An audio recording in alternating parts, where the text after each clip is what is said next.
जी हाँ दोस्तों, मध्य पूर्व की तपती हुई रात अचानक असामान्य रूप से शांत हो गई थी।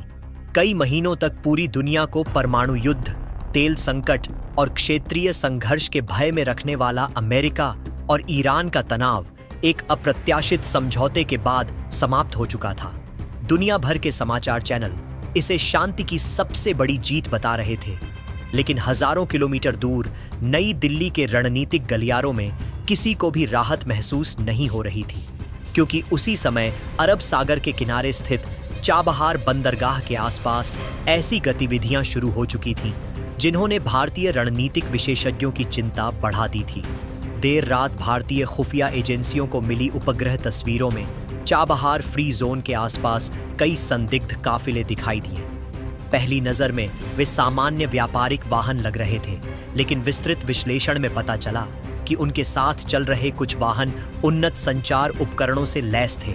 सवाल यह था कि आखिर इस संवेदनशील क्षेत्र में अचानक इतनी गोपनीय हलचल क्यों बढ़ गई थी। उधर अरब सागर में भारतीय नौसेना का गौरव INS विक्रांत अपने मिशन पर आगे बढ़ रहा था और समुद्री निगरानी तंत्र लगातार बदलती परिस्थितियों पर नजर रखे हुए था। तभी रडार स्क्रीन पर कुछ असामान्य गतिविधियां दर्ज हुईं और एक एन्क्रिप्टेड संदेश ने सभी अधिकारियों को चौंका दिया। संदेश में केवल इतना लिखा था कि खेल शुरू हो चुका है। दोस्तों, यह केवल एक काल्पनिक जासूसी कहानी नहीं, बल्कि उस वास्तविक भू राजनीतिक प्रतिस्पर्धा की झलक है जो आज हिंद महासागर, अरब सागर और पश्चिम एशिया में तेजी से आकार ले रही है। चाबहार बंदरगाह भारत के लिए केवल एक व्यापारिक केंद्र नहीं, बल्कि एक रणनीतिक जीवन रेखा है, क्योंकि इसके माध्यम से भारत पाकिस्तान को बाईपास करते हुए अफगानिस्तान, मध्य एशिया और आगे रूस तथा यूरोप तक अपनी पहुंच मजबूत करना चाहता है। वर्षों से भारत ने इस परियोजना में निवेश किया है और इसे अपनी क्षेत्रीय कनेक्टिविटी रणनीति का महत्वपूर्ण हिस्सा माना है। दूसरी ओर पाकिस्तान का ग्वादर बंदरगाह चीन, पाकिस्तान आर्थिक गलियारे यानी CPEC का प्रमुख केंद्र है, जहां चीन ने अरबों डॉलर का निवेश किया है। इसी कारण कई विश्लेषक लंबे समय से इन दोनों बंदरगाहों को हिंद महासागर की रणनीतिक प्रतिस्पर्धा के दो महत्वपूर्ण स्तंभ मानते हैं।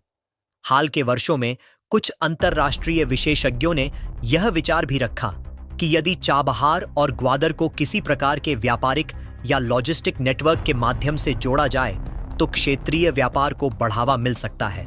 हालांकि इस तरह के विचारों को लेकर रणनीतिक हलकों में अलग अलग राय रही है।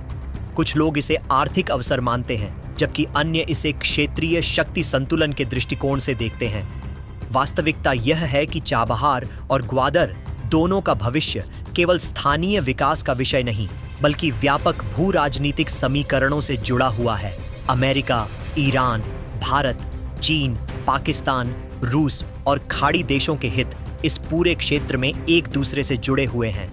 यही कारण है कि जब भी इस क्षेत्र में कोई नई गतिविधि होती है तो वैश्विक रणनीतिक समुदाय का ध्यान तुरंत उसकी ओर चला जाता है। दोस्तों, चाबहार की सबसे बड़ी विशेषता यह है कि यह भारत को एक वैकल्पिक व्यापारिक मार्ग उपलब्ध कराता है। यदि यह परियोजना सफल होती है तो भारत की मध्य एशिया तक पहुंच और अधिक मजबूत हो सकती है। यही वजह है कि भारत ने इस बंदरगाह को लंबे समय से अपनी रणनीतिक प्राथमिकताओं में शामिल रखा है।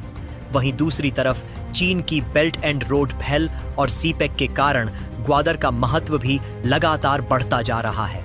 इसलिए इन दोनों बंदरगाहों को लेकर होने वाली हर चर्चा केवल व्यापार की नहीं, बल्कि प्रभाव, पहुंच, सुरक्षा और क्षेत्रीय शक्ति संतुलन की चर्चा भी होती है। हाल के वर्षों में पश्चिम एशिया में बदलते समीकरणों, प्रतिबंधों, ऊर्जा राजनीति और समुद्री मार्गों की सुरक्षा से जुड़े मुद्दों ने इस पूरे क्षेत्र को और अधिक महत्वपूर्ण बना दिया है। रणनीतिक विशेषज्ञों का मानना है कि आने वाले वर्षों में हिंद महासागर और अरब सागर वैश्विक शक्ति प्रतिस्पर्धा के सबसे महत्वपूर्ण केंद्र बन सकते हैं, जहां बंदरगाह, ऊर्जा गलियारे, समुद्री मार्ग और लॉजिस्टिक नेटवर्क देशों की ताकत निर्धारित करेंगे। इसी कारण भारत लगातार अपनी समुद्री क्षमताओं को मजबूत कर रहा है और क्षेत्रीय साझेदारियों को गहरा करने का प्रयास कर रहा है। कई बार ऐसी खबरें और दावे सामने आते हैं जिनमें कहा जाता है कि विभिन्न देश चाबहार को लेकर नई योजनाओं पर विचार कर रहे हैं, लेकिन वास्तविकता यह है कि किसी भी बड़े बदलाव को लागू करने के लिए राजनीतिक, आर्थिक, सुरक्षा और कूटनीतिक स्तर पर अनेक चुनौतियों का सामना करना पड़ता है।